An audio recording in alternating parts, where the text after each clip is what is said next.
بہت ساری دوائیاں سر فہرست ہیں جو یہ ہڈیوں کی آسٹیوپروسس اور کمزوری پیدا کرتی ہیں. جیسے ابھی سیما بتا رہی ہیں کینسر کی دوائیاں ہیں, اسٹیرائڈس. اب اسٹیرائڈس کا مس یوز اتنا ہے پاکستان میں, کوئی گولی آپ کو ویسے مل جائے گی, کوئی حکیمی فارم میں, کوئی ٹوٹکے کی فارم میں.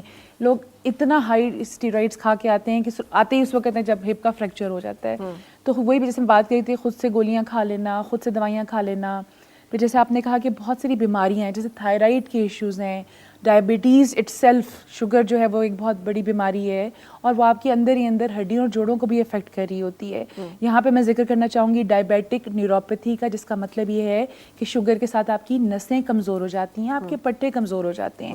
اب مسئلہ یہ وہی آ جاتا ہے کہ ہماری اس ایج کی جو خواتین ہیں پھر ان چیزوں کی طرف دھیان نہیں کرتی ہیں. وہ کہتی ہیں اچھا درد ہو رہی ہے, 2 گولیاں کھا لیں درد کی اور پین کلر کھا لیں بس, اور وہ چلتے گیا. اب اندر کیا اور ہوتا ہے, میں نے صرف اپنا ماڈل ہی پکڑ لیا کہ اندر آپ نے پین کلر کھا کے وقتی تو وہ درد کو چھپا لیا, لیکن اندر ہی اندر آپ کی ہڈیاں اندر سے کھوکھلی ہو رہی ہیں, کمزور ہو رہی ہیں. آپ کے گھٹنوں میں, آپ کے جوڑوں میں آرتھرائٹس بن رہا ہے, جس کا مطلب یہ ہے کہ آپ کی جو یہاں پہ چکنائی ہے, کارٹیلیج ہے, یہ کمزور ہو رہا ہے. ہڈی کے اندر کی جو گودا ہے یہ کمزور ہو رہا ہے اور آپ کو آسٹیوپروسس بن رہا ہے. یہ دکھائیے گا ذرا کیمرے کی طرف, یہ جو آپ نے دکھایا ہوا یہ آسٹیوپروسس کا مطلب یہ ہے کہ یہ جو ہڈی کے اندر والی جالا جو ہے وہ بن جائے گا. آپ کا باہر ایک اسٹرکچر تو ایک چیز رہ جائے گی, لیکن اندر سے بالکل اس میں سوراخ ہو چکے ہوں گے. تو یہی چیزیں اگر کنٹرول نہیں ہو رہی ہیں یا دوائیاں ایکسیس میں کھائی جا رہی ہیں تو آپ کی ہڈیوں کو کمزور کریں گی, آپ کے پٹھوں کو کمزور کریں گی, آپ کے جوڑوں کو کمزور کر کے اس کے اندر آرتھرائٹس کا پرابلم لائیں گی. تو یہ ساری چیزیں پھر اکٹھی ہو کے آپ کو ایک پرابلم میں لے جائیں گی. وہی بات ہے کہ شروع میں آپ کو پتہ نہیں چلے گا, ابھی ینگ ہے, بھاگ رہے ہیں, کچن میں جا رہے ہیں, کام کر رہے ہیں, ڈیوٹی کر رہے ہیں, سب کچھ کر رہے ہیں, لیکن اندر ہی اندر آپ کی ہڈیاں کھوکھلی ہو رہی ہیں, آپ کے پٹھے کمزور ہو رہے ہیں, آپ کو آرتھرائٹس ہو رہا ہے, چیزیں ہو رہی ہیں, اور یہاں پہ ڈاکٹر کے پاس پھر جلدی جانا ضروری ہے.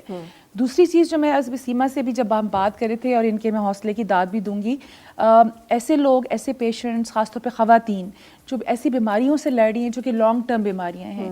ابھی سیما جی نے کینسر کا ذکر کیا, اس کے علاوہ بھی بیماریاں ہیں جیسے جوڑوں کی بیماریاں ہیں, روماٹائڈ آرتھرائٹس یا گنٹھیا ہے, لوپس کی بیماری ہے, اسپونڈلائٹس کی بیماری ہے جس میں آپ کی گردن اور کمر جھک جاتی ہے.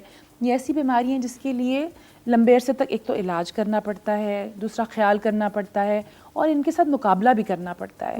خرچہ فائنینشیل میں مانتی ہوں پاکستان جیسے ملک میں ان کا علاج مہنگا ہے, دوائیاں ملنی مشکل ہے, ہر کوئی افورڈ نہیں کر سکتا.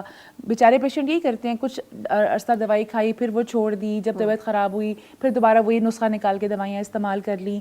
تو فائنینشیل بھی اس کا برڈن ہے, ذہنی طور پہ بھی بوجھ ہوتا ہے کہ اچھا ایک بیماری ہے. بہت سی پیشنٹ میرے پاس آتی ہیں جن کو یہ لوپس یا آٹو امیون پرابلمس ہوتی ہیں, تو زیادہ